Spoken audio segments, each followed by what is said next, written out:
James Scholar Academy. Today I am continuing with the topic production and cost, class 12, chapter number 3rd. So that is short run average cost. Short run average cost, what's that? That is a summation of average variable cost plus short run average fixed cost. जैसे मैंने आपको बताया था कि short run में क्या होता है कि शॉर्ट रन में हम सारे इनपुट्स को वेरी नहीं करते हैं. जैसे हमारे पास फैक्टर 1 है suppose and this factor 2. These are the inputs we are using in the production activity. यहाँ पर हम लेबर को ले रहे हैं और यहाँ पर हम लैंड एंड बिल्डिंग ले रहे हैं और यू कैन से प्लांट एंड मशीनरी, कुछ भी ले सकते हो जिसे आपने फिक्स करना है. ओके यहाँ पर हम लेबर को वेरी कर रहे हैं. It's variable and this is a fixed one. We are not varying this, we are not varying this, we are varying this. जब हम एक ही इनपुट को वेरी करते हैं और दूसरे इनपुट को हम फिक्स रखते हैं तो हमारा क्या होता है, law of diminishing marginal product. जैसे मैंने आपको लास्ट वीडियो में बताया था कि what does it mean that when we vary only one variable input and keeping the other input as a fix, तो हमारा क्या बनता है, law of diminishing marginal product बनता है, या हम इसे लॉ ऑफ वेरिएबल प्रोपोर्शन भी बोल सकते हैं. तो इस केस में क्या होता है कि यहाँ पर just have a look here. यहाँ पर देखो कि हमारा जो एवरेज कॉस्ट हमारी यहाँ पर देखो पहले हमारी डिक्रीज तो हो रही है. जैसे जैसे हमारी प्रोडक्शन इंक्रीज होती है वैसे वैसे हमारा आउटपुट जो है, हमारी पर यूनिट आउटपुट की कॉस्टिंग हमारी कम होती जाती है.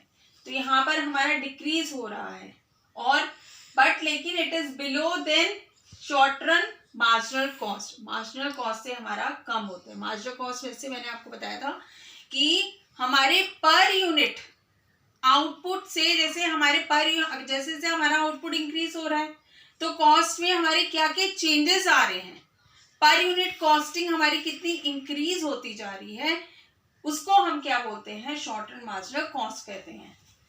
सी अब यहाँ पर क्या है, हमारा शॉर्ट रन मार्जिनल कॉस्ट हमारा एवरेज कॉस्ट से हमारा बिलो है. ठीक है. और एवरेज वेरिएबल, अगर हम यहाँ पे देखें कि एवरेज वेरिएबल कॉस्ट भी हमारी कम होती जा रही है. क्योंकि क्यों होता है कि मैंने आपको law of diminishing marginal product या लॉ वेरिएबल प्रोपोर्शन में यही बताया हुआ है कि फर्स्ट ऑफ ऑल जैसे हम वेरिएबल इनपुट को ऐड करते हैं तो उसका जो एफिशिएंसी है इट्स गोइंग टू इंक्रीज. पहले फर्स्ट ऑफ ऑल बहुत जल्दी से इंक्रीज करती है, हमारी इंक्रीजिंग रिटर्न की तरफ जाती है. फिर एक स्टेज आती है जहां वो कांस्टेंट हो जाती है, उसके बाद वो डिक्रीज होती जाती है. सपोज यहां पर हमने आउटपुट की प्रोडक्शन करने के लिए 2 लेबर्स को और ऐड करा. पहले हमारे पास 10 लेबर्स थे ऑलरेडी. ठीक है. फिर हमने उसमें 2 लेबर और ऐड करी. ऐसे ऐसे हम धीरे धीरे वेरिएबल इनपुट्स को, मतलब लेबर को हम ऐड करते जा रहे हैं. तो उसकी एफिशिएंसी धीरे धीरे हमारी प्रोडक्शन करने की वो बढ़ती जाएगी. एक स्टेज पे वो बढ़ेगी, फिर उसके बाद क्या होगी, वो कांस्टेंट हो जाएगी. देन उसके बाद वो डिक्रीज करती जाएगी. यानी उसका जो इनपुट होगा, हमारे वेरिएबल इनपुट, एक स्टेज पे ऐसे आएगा उसकी एफिशिएंसी रिड्यूस होगी. जैसे मैंने आपको एग्जांपल दिया था कि जैसे लेबर की जो एफिशिएंसी जब हम मॉर्निंग में यूज करते हैं तो उसकी एफिशिएंसी बहुत ज्यादा होती है, मतलब he can do a lot of work. और आफ्टरनून तक वो एक स्टेबल हो जाता है. He is not giving a much more, you can say that means utility जो उसकी है वो कम हो जाती है, प्रोडक्शन करने की जो कैपेसिटी होती है वो कम हो जाती है. और in the evening it's going to decrease, वो कम हो जाती है. तो ऐसे ही हमारा क्या होता है, वेरिएबल इनपुट में फर्स्ट ऑफ ऑल वो हमारे इंक्रीज करते हैं, देन कांस्टेंट करते हैं, फिर उसके बाद हमारा जो है डिक्रीज करता है. तो अभी हमारा क्या है, हमारा एवरेज वेरिएबल कॉस्ट की तरफ अगर हम देखते हैं, एवरेज कॉस्ट की तरफ देखते हैं या एवरेज वेरिएबल कॉस्ट की तरफ देखते हैं, तो पहले वो क्या कर रहे हैं, हमारा उसकी जो पर यूनिट कॉस्टिंग है आउटपुट की वो डिक्रीज होती जा रही है, फिर वो स्टेबल होगी. और उसके बाद क्या हो रहा है, फिर उसके बाद वो इंक्रीज होती जा रही है, हमारी पर यूनिट कॉस्टिंग जो है प्रोडक्शन करने की वो बढ़ती चली जा रही है। तो it is all about the short run cost curve. As we have studied in the last video about the return to scale, यहाँ पर मैंने लास्ट वीडियो में आपको दिखाया समझाया था रिटर्न टू स्केल क्या होता है। Do you remember that? Return to scale में क्या होता है, सबसे पहला हमारा आता है इंक्रीजिंग रिटर्न टू स्केल।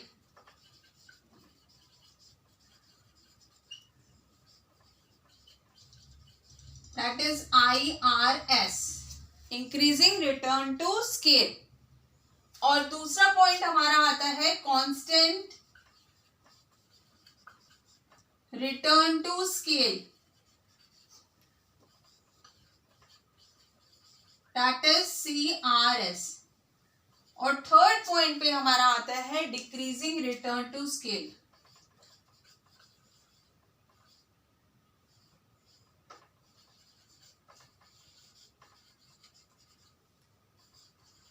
यानी DRS। ये कब होता है, ये सिचुएशन हमारी कब आती है? जैसे मैंने आपको बताया कि हमने इधर देखो, जस्ट हैव अ लुक, यहां पर हमने फैक्टर 1 और फैक्टर 2, फैक्टर 1 हमने लेबर लिया था और फैक्टर 2 हमने लैंड एंड बिल्डिंग ली है। यानी हमारा जो फैक्टर 1 था वो हमारा वेरिएबल था और फैक्टर 2 हमारी लैंड और बिल्डिंग क्या थी, हमारी फिक्स थी। जब हमारा लॉन्ग रन होता है तब मैंने as I have told you कि हम दोनों इनपुट्स को वेरी कर रहे हैं, कि हमने एक भी इनपुट फिक्स नहीं करा है। हमने अपना, हमें पता है कि हमारी सर्टेन लेवल पे हमारा production activity it's going to increase, so what we will do, we will increase our both inputs. हम दोनों के इनपुट्स को हम इंक्रीज करते हैं। तो हमने लेबर की भी कैपेसिटी को इंक्रीज करा, और you can say that is the number of labour we have increased. और हमने लैंड और बिल्डिंग जो थी वो भी हमने थोड़ा सा लैंड और ऑक्यूपाई करा, बिल्डिंग और कंस्ट्रक्ट करी, लेबर की और जैसे मतलब ऑक्यूपाई करने के लिए और प्रोडक्शन एक्टिविटी को इंक्रीज करने के लिए। तो हमने दोनों ही इनपुट्स को इसमें इस केस में वेरी करा। जब ये सिचुएशन होती है तब हमारा क्या आता है, रिटर्न टू स्केल होती है हमारी सिचुएशन। तो सबसे पहले हमारा इंक्रीजिंग रिटर्न टू स्केल होता है, यानी हमारा इसमें क्या होता है कि प्रोडक्शन एक्टिविटी थोड़े से भी चेंजेस लाने से हमारी प्रोडक्शन एक्टिविटी क्या होती है, इट्स गोइंग टू इंक्रीज। हमारा आउटपुट लेवल फटाफट से इंक्रीज करता है। Then constant return to scale, एक सर्टेन लेवल पे वो कांस्टेंट हो जाता है, यानी जो एफिशिएंसी है लेबर की, मैंने आपको एग्जांपल से समझाया था कि वो एकदम स्टेबल हो जाती है, या हमारी लैंड और बिल्डिंग अब वो ऑक्यूपाई होगी, सफिशिएंट उसकी क्या कहते हैं, पूरा स्पेस ऑक्यूपाइड होगा। देन एक स्टेबल पॉइंट पे आ गई। Then decreasing return to scale, तब हमारा क्या होता है, वो डिक्रीज होता जाता है उसकी एफिशिएंसी। दो ही is producing, they are producing the output but still at a decreasing rate, मतलब कुछ आउटपुट तो इंक्रीज हो रहा है लेकिन कम लेवल पे वो इंक्रीज कर रहे हैं, तो हमारी सिचुएशन आती है डिक्रीजिंग रिटर्न टू स्केल। अब इस फिगर के ऊपर देखो, then it will be very clear to you. Just have a look here. यहाँ पर अगर हम देखेंगे, यहाँ पर जो मैंने आपको बताया लॉन्ग रन एवरेज कॉस्ट क्या होता है, जो हमारा that is a summation of, जो हमारा फिक्स, इस केस में क्या होता है कि हमारी फिक्स कॉस्ट और हमारी जो वेरिएबल है दोनों की दोनों वेरी करती हैं। ओके, तो अभी हमारा क्या करेंगे, ये that is a short run marginal cost. Marginal cost मैंने आपको ये बताया था कि जैसे हम कुछ भी चेंजेस अगर हमारे आउटपुट में आ रहे हैं तो उससे क्या चेंजेस हमारी कॉस्टिंग के अंदर आ रही है, दैट इज आवर मीनिंग। जैसे कि हमारा आउटपुट है, सपोज पहले हमारे 100 यूनिट्स आउटपुट थे, अब वो हो गए 110 हो गए।